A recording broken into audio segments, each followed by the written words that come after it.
आत्मरक्षा प्रथम अधिकार होती है, तब भी जब गहन वन में हिंसक जीवों के मध्य रहना पड़े या सभ्यता के हिंसक मनुष्यों के मध्य। इसलिए साधना करने वाले योगी भी हिंसक जीवों को दूर रखने और उनको सावधान करने के लिए साधारण धनुष बाण अथवा कोई अन्य अस्त्र शस्त्र निर्मित कर पास रखते हैं। धनुष बाण का प्रयोग जब ऋषि मुनियों, योगियों, महासिद्धों ने आरंभ किया तो उससे धनुर्वेद का विस्तार हुआ। धनुर्वेद धर्म का वो महत्वपूर्ण अंग है जिसके बिना धर्म पालन संभव ही नहीं। जब शासक अत्याचारी हो जाएं, सत्ताएं निरंकुश होने लगें, प्रहरी, सैनिक इत्यादि सभी राज्य सत्ताओं के अधीन हो भ्रष्ट हो जाएं, सभ्यता मूर्खों, पापियों, धूर्तों और षड्यंत्रकारियों से प्रताड़ित होने लगे, तो ऐसी अवस्था में एक साधारण मनुष्य की रक्षा कौन करेगा?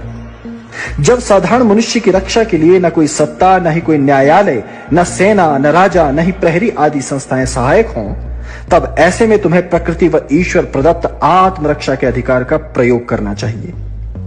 ऐसी ही दुर्भाग्यपूर्ण अवस्था के लिए सिद्धों एवं ऋषि मुनियों ने तुम्हें धनुर्वेद दिया और बाल्यकाल से अभ्यास की सम्मति दी। यह धनुर्वेद तुम्हें बांस के साधारण अस्त्र बनाने के लिए नहीं, अपितु अमोघ अस्त्रों एवं शस्त्रों को बनाने के लिए दिया गया। फिर तुम इस विद्या को क्यों भूल गए? याद रखना, जब भी असुर आएंगे वो तुम पर पत्थर, अग्नि, विष, रक्त, मांस आदि निकृष्ट पदार्थ फेंकेंगे। उनकी ये वृत्ति प्राचीन काल से ही है।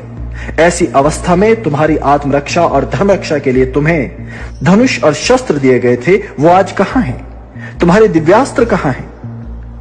तुमने अपने अस्त्र शस्त्र राज्य सत्ताओं को क्यों सौंप दिए?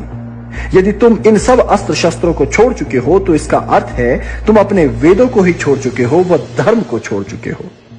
जो वेद विरोधी हैं वो नास्तिक हैं।